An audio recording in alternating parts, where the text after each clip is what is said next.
Luis Rodríguez, coordinador nacional de comunicaciones de Voto Joven, y Luis Lander, director del Observatorio Electoral Venezolano. Ayer justamente tuve aquí a la rectora principal del Consejo Nacional Electoral, Aimee Nogal. Dijo en este programa que las organizaciones políticas ya podían completar la carga en el sistema de datos del organismo. Esto a propósito de una serie de comentarios que hubo por parte de los partidos políticos y de los que aspiran a acreditar como testigos de algún tipo de retraso que se estaban dando para la impresión de las credenciales y, tomando en cuenta que faltan casi 11 días para las elecciones, 10 días a partir de hoy, pero en el momento que hice la entrevista faltaban 11. Y por eso he querido hoy traer a Luis Rodríguez, coordinador nacional de comunicaciones de Voto Joven, y también a Luis Lander, para entender, cómo avanza este proceso, ¿no? Si efectivamente a partir de ayer pudieron acreditarse los testigos, qué información tienen sobre eso, si realmente lo pudieron hacer y, si se ha hecho a partir de ayer al menos con la normalidad esperada, ¿no? Buenos días y bienvenido, Luis, ambos Luis al cuadrado, ¿cómo está? Hola Shirley, muchísimas gracias Por por favor. el espacio y la oportunidad de poder estar aquí con ustedes y también un saludo a todos sus radioescuchas. Por favor, ¿qué información tienen con respecto a este punto, ¿no? Que ha sido uno de los comentarios por parte de los partidos políticos, incluso lo hizo uno de los candidatos, Enrique Márquez, el retraso en la acreditación de los testigos? Sí, justamente algo una irregularidad que ha venido ocurriendo de parte del Consejo Nacional Electoral, justo porque muchos de los testigos que se habían postulado en su primer corte, por así decirlo, no fueron aceptados porque algunos fueron seleccionados en la segunda oportunidad en que se seleccionaron miembros de mesa. Y bueno, la ley establece que aquellas personas que son miembros de mesa tienen que haber una diferencia, que en tal caso de que algunos de los testigos militen en algún partido político y que ya haya sido seleccionado como miembro de mesa, no pueden ejercer en efecto esta función.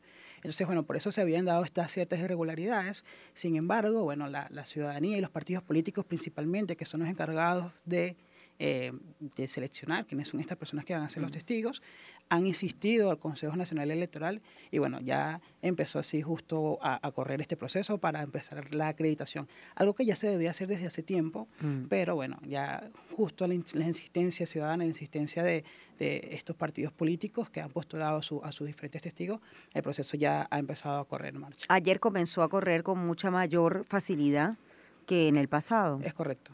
¿Hasta ese momento se habían acreditado los testigos o muy pocos? Muy pocos testigos se han acreditado.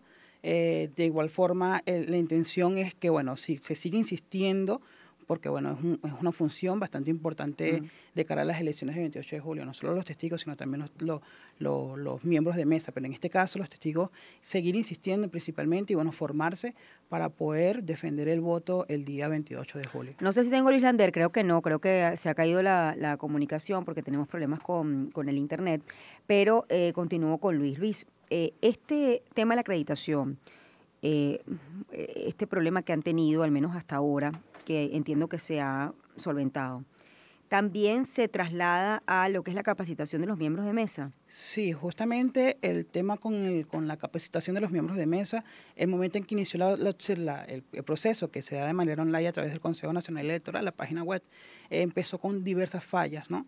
Una de ellas era que te exigían un código, otra era que al momento de culminar los 6 módulos, las personas no podían imprimir su acreditación para poder participar.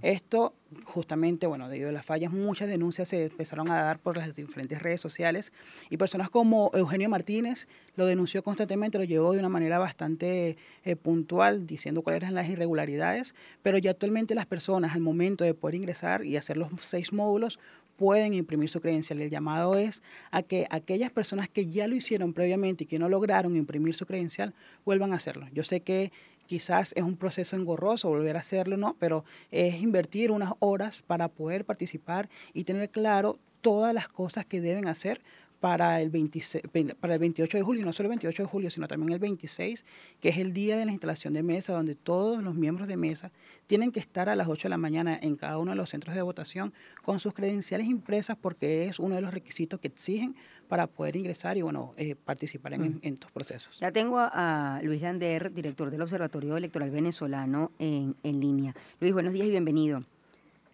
Buenos días, muchas gracias por la invitación. Por favor, Luis. Bueno, lo primero es, ayer, como comentaba, yo tuve aquí a la rectora Nogal y ella aseguró que ya se podían descargar las acreditaciones de testigos y que a partir de lo que fue ayer, pues ya podía hacerse el procedimiento de forma regular. Esto en vista de que algunas organizaciones habían comentado la tardanza, ¿no?, del proceso. ¿Qué información tienen ustedes como Observatorio Electoral Venezolano de la acreditación de testigos? Si efectivamente pues ha empezado a caminar mucho más fluido de la manera pues que debería hacerse, ¿no? Sí, bueno, desafortunadamente a lo largo de todo este proceso, del proceso electoral, en varias ocasiones se han presentado esto que llaman, entre comillas, problemas técnicos para hacer cosas que tendrían que ser absolutamente fluidas.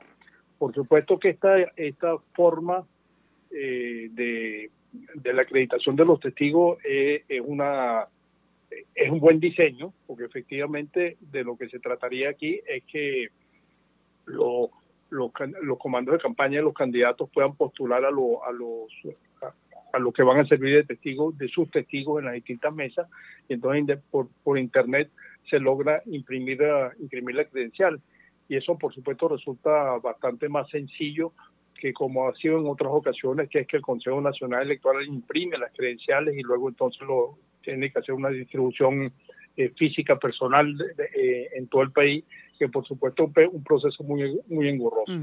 Pero entonces ahora se presentan problemas que son problemas que no deberían presentarse. O sea, digamos que tienen problemas la gente que tiene el código correspondiente para poder registrarse como testigo y que imprimir sus credenciales por razones A, B o Z terminan no pudiéndolo hacer, y por supuesto eso digamos pone en riesgo la legitimidad del proceso, digamos, porque claramente los testigos electorales de los distintos candidatos es una pieza absolutamente medular para que efectivamente el proceso pueda ser para todos nosotros confiable, y por supuesto para todos los candidatos que están participando en el proceso poder efectivamente avalar que lo que se desarrolló en las distintas mesas estuvo bien, o si no estuvo bien, tener allí los testigos para que esos testigos, valga la redundancia, atestiguen que allí hubo una irregularidad. La normativa establece muy claramente que en el caso de que algún testigo observe alguna irregularidad a lo largo del proceso, ese testigo tiene el derecho y la mesa tiene el deber de asentar en las actas esa irregularidad que observó el testigo.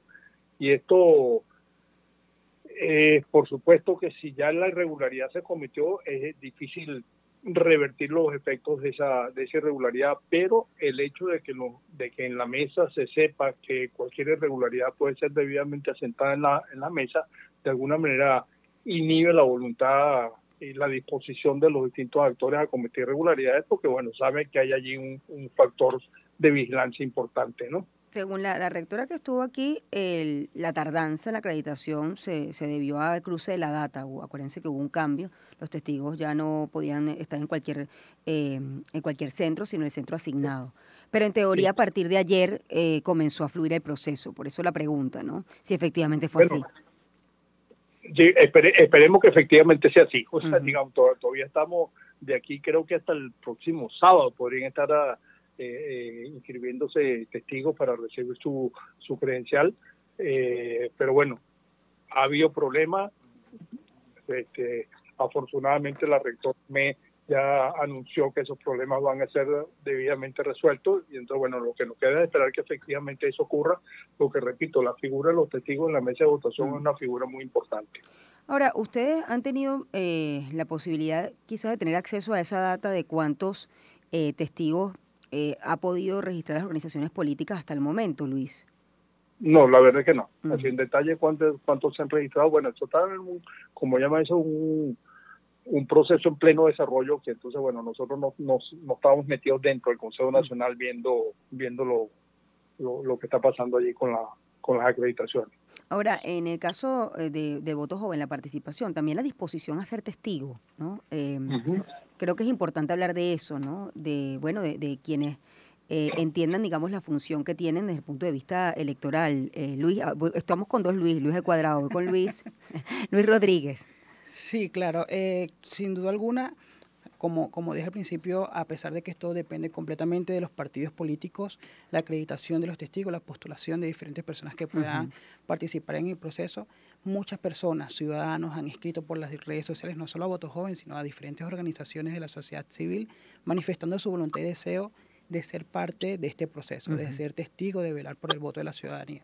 Normalmente estos testigos son miembros de partidos políticos, pero bueno, también hay ciudadanos que se han dispuesto a conocer el proceso, a involucrarse para defender este voto que es importante, así como lo decía Luis al principio, Luis Lander.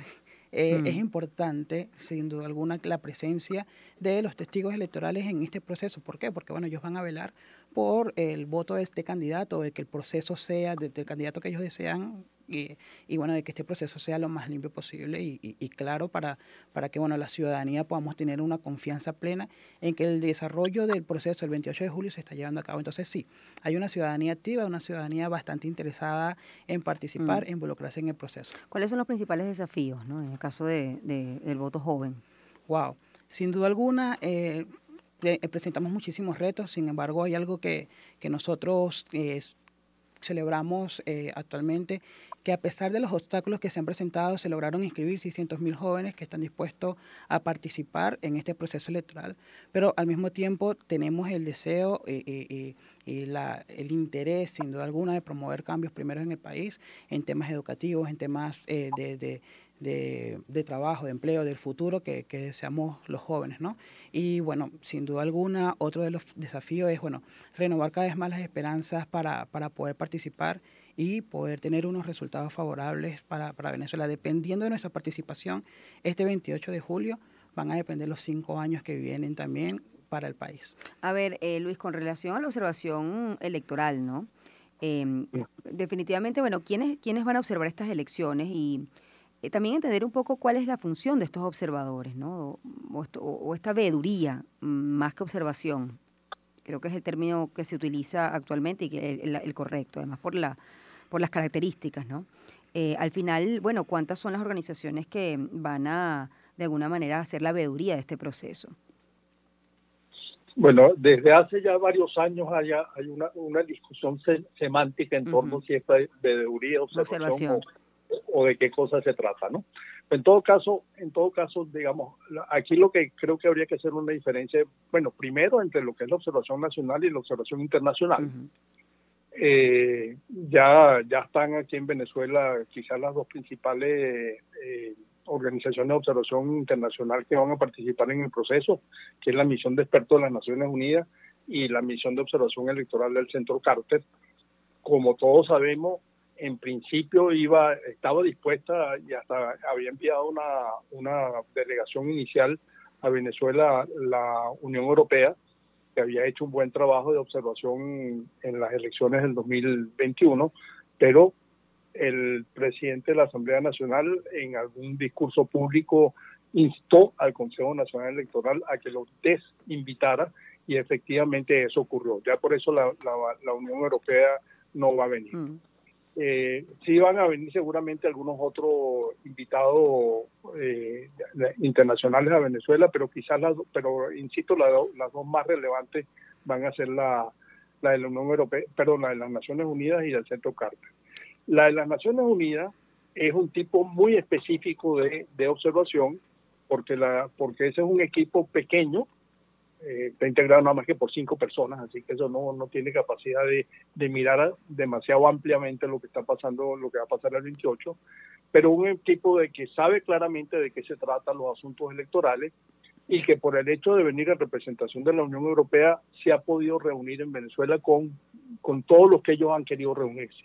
Se han reunido con organizaciones de observación electoral venezolana, por ejemplo, con nosotros nos hemos reunido con ellos, se reúnen con el Consejo Nacional Electoral, se han reunido con los distintos comandos de campaña de los candidatos, se han reunido con todos los que ellos consideren necesario reunirse y van a estar observando este proceso con el propósito de elaborar un informe que será luego entregado al secretario general de las Naciones Unidas, señor Guterres, para que, bueno, si le parece y tengan en mente que la Organización de las Naciones Unidas es una organización sumamente compleja, es una cosa muy grande. Entonces, bueno, el secretario general tiene que tener mucho tacto en las declaraciones que pueda dar, pero en definitiva eso es para insumo interno de las Naciones Unidas y luego decidirán qué hacer con esa informe. La otra observación internacional relevante que está aquí es un poco más amplia, sin ser tampoco demasiado masiva, que es la del Centro Carter, y la del Centro Carter tiene ya varios años de alguna manera involucrada en los procesos electorales en Venezuela con mayor o menor tamaño en sus misiones. La de esta oportunidad es mediana, digamos, por decirlo de una parte. Luego la observación electoral nacional, ese es otro asunto, porque la observación electoral nacional, bueno, ahí podríamos decir también aquí de dos tipos.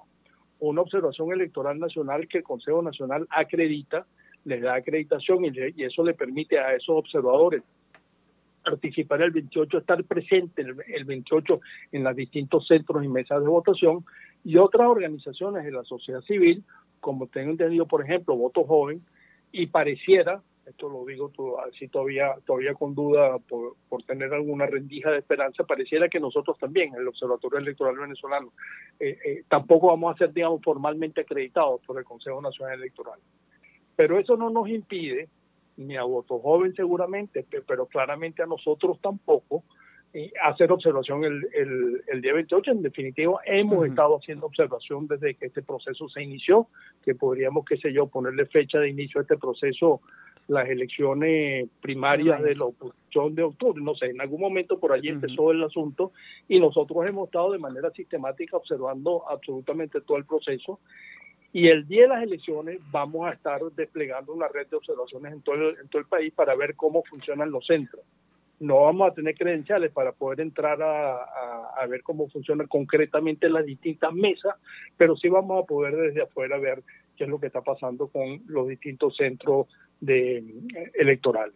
Y eso nos va a permitir tener al final de la jornada, digamos, cuando se termine los escrutinios y las totalizaciones del día 28 y lo que puede ocurrir el día siguiente, un par de días después, elaborar un informe general sobre cómo ocurrió el proceso, digamos, haciendo señalamientos críticos como lo hemos venido haciendo hasta ahora, y bueno, y reafirmando las cosas positivas que puedan salir de este proceso el 28, ¿no? A ver, Luis, a propósito, Luis Rodríguez, a propósito de esta observación, ¿no?, que habla Luis Lander, bueno, la evaluación de lo que ha sido, al menos hasta este momento, el desarrollo de la campaña. Me queda poco tiempo, te doy la palabra, Luis, y luego voy con Luis Lander para cerrar con respecto a ese comentario. Hasta este momento, 10 días de las elecciones, ¿cómo evalúan el desarrollo de lo que ha sido la campaña electoral y el proceso, digamos, los procesos que se tienen que cumplir para llegar al 28 de julio en las elecciones presidenciales? Sí, sin duda alguna, sí, es evidente que de parte del oficialismo ha existido una campaña robusta donde, bueno, veamos por las calles y vemos diversas vallas, diversos anuncios de parte del oficialismo promoviendo el tema del voto, pero de parte de factores de la oposición también hemos visto algunos candidatos promoviendo también la campaña. Sin duda alguna, creo que ha sido de una manera bastante orgánica, incluso de parte de factores de la oposición también. Las campañas han sido muy, muy orgánicas, y también diferentes organizaciones de la sociedad civil, personas también se han abocado a promover la defensa del voto, principalmente creo que algo importante, y es que muchos se han abocado a esto, a defender, a promover la participación ciudadana, a promover la participación del voto, indistintamente del candidato que las personas deseen, por la que deseen votar. El llamado es ese, a participar. Estamos ya a escasos días de las elecciones, ya esperamos que este 25 de julio finalmente la campaña electoral cierre, y bueno, podamos estar preparados para este evento, bueno, que nos tiene a toda Venezuela en expectativas para, bueno, esperar los resultados que deseamos. A ver, Luis, cierro contigo, ¿no? La observación que han hecho de, bueno, esta campaña cuando inició formalmente, ¿no? ¿Cómo la evalúa? Sí, bueno, aquí hay claramente una discusión que podría ser de alguna manera leguleya sobre lo que dicen los estatutos y las leyes. Lo que aquí se llama eufemísticamente pre-campaña electoral es una cosa que la legislación electoral venezolana prohíbe, porque en las disposiciones cuando la ley orgánica de procesos electorales habla de propaganda electoral, tiene una lista ahí de cosas que no deben hacerse en un proceso electoral, y la primera de esas cosas que están ahí son 17, si la memoria no me falla. La primera de esas cosas dice que está estrictamente prohibido hacer ninguna publicidad electoral fuera de lo establecido en el cronograma aprobado por el Consejo Nacional Electoral. Pero bueno, en esta oportunidad, y eso es recurrente, absolutamente todos los actores políticos han cometido por llamarlo de alguna manera, ese pecado. Y eso no es del todo arbitrario que tal cosa ocurra, porque si nosotros nos fijamos en el cronograma electoral, el periodo de la campaña oficial es de apenas 20 y tantos días, o sea, un periodo extremadamente breve. Y por supuesto que en ese periodo tan breve, una cosa tan importante como que los candidatos puedan efectivamente convencer a los electores de que su propuesta para el futuro del país es la más adecuada, y por eso entonces llamarlos a votar por esa propuesta, digamos, en tan poco tiempo eso es prácticamente imposible. Y por eso entonces se hacen dos cosas: una campaña electoral que empieza mucho antes lo que el Consejo Nacional Electoral establece como fecha oficial para la campaña, de manera, repito, prohibida por la ley, pero además una campaña que se basa mucho más que en argumentos, en estimular emociones. O sea, campañas que lo que buscan es que la gente emotivamente se conecte con los distintos candidatos, y por supuesto que, digamos, en toda campaña electoral siempre el componente emotivo es importante, pero deberíamos también tener, y en esta oportunidad no ha habido demasiado de eso, un componente racional. Efectivamente la gente pueda evaluar las distintas propuestas que se están haciendo para el futuro de los próximos 6 años, no son 5, son 6 años, que bueno, que podamos efectivamente escoger de manera racional, también emotiva, pero también racional, cuál es la opción que consideramos mejor para el país. Bueno, les agradezco mucho a ambos por haber participado en esta Mesa País. ¿Cómo se encuentra la acreditación de los testigos de mesa para el 28 de julio y todos los procesos, además miembros de mesa, que bueno, ya se deberían dar de forma regular a propósito de, bueno, los pocos días que quedan para las elecciones en Venezuela, 10 días para el 28 de julio? Les agradezco mucho a Luis Lander, director del Observatorio Electoral Venezolano, y Luis Rodríguez, coordinador nacional de comunicaciones de Voto Joven. 7:31, vamos a hacer una pausa, ya volvemos. Esto fue